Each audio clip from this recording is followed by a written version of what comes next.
सबसे पहला trade union 1918 में बीपी वाडिया जी ने चालू किया था मद्रास में, जिसमें टेक्सटाइल वर्कर जो बकिंगम एंड कार्नेटिक मिल के थे, टेक्सटाइल मिल था एक बकिंगम एंड कार्नेटिक मिल, उसके टेक्सटाइल वर्कर ने सबसे पहला एक लेबर यूनियन बनाया था 1918 में। उसके बाद 1918 में अहमदाबाद में भी एक टेक्सटाइल लेबर एसोसिएशन बना जो महात्मा गांधी जी ने बनाया था। फिर आगे चल के ऑल इंडिया ट्रेड यूनियन बना जो 1920 में बना। इसको बनाया था एनएम जोशी जी ने। और इस ऑल इंडिया ट्रेड यूनियन के सबसे पहले प्रेसिडेंट थे लाला लाजपत राय और वाइस प्रेसिडेंट थे जोसेफ बाप्टिस्टा। तो सबसे पहला जो all India trade union Congress का जो सम्मेलन हुआ था उसमें उसके प्रेसिडेंट थे लाला लाजपत राय।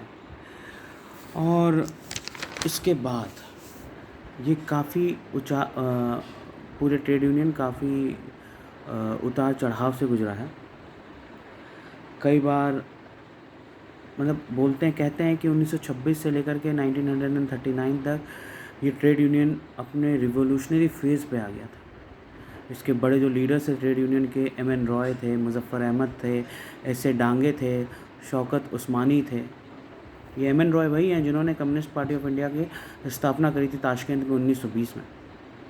तो ट्रेड यूनियन कम्युनिस्ट के पकड़ में आ गया था, या यूँ कहें कम्युनिस्ट और ट्रेड यूनियन एक ही यूनिट हो गए थे। एक बहुत इंटरेस्टिंग चीज़ होता है 1929 में, ये जो all India trade union Congress था उसका एक अधिवेशन होता है नागपुर में। इस अधिवेशन में जवाहरलाल नेहरू जी ने भी अपना भाषण दिया था। इंटरेस्टिंगली यहाँ पे लेफ़्ट और राइटिस्ट यानी कि मॉडरेट्स और रिफॉर्मिस्ट जो भी थे इस ट्रेड यूनियन में, उनके बीच में बहुत बड़ा डिवाइड हो गया। और जो लेफ्टिस्ट थे एनएम जोशी, वीवी गिरी और बी शिवराव, इन लोगों ने एक सेपरेट ऑर्गेनाइजेशन बनाया जिसका नाम रखा इंडियन ट्रेड यूनियन फेडरेशन। और इसमें से एक इंसान आगे चल के हमारे प्रेसिडेंट बनते हैं। इनका नाम है वीवी गिरी।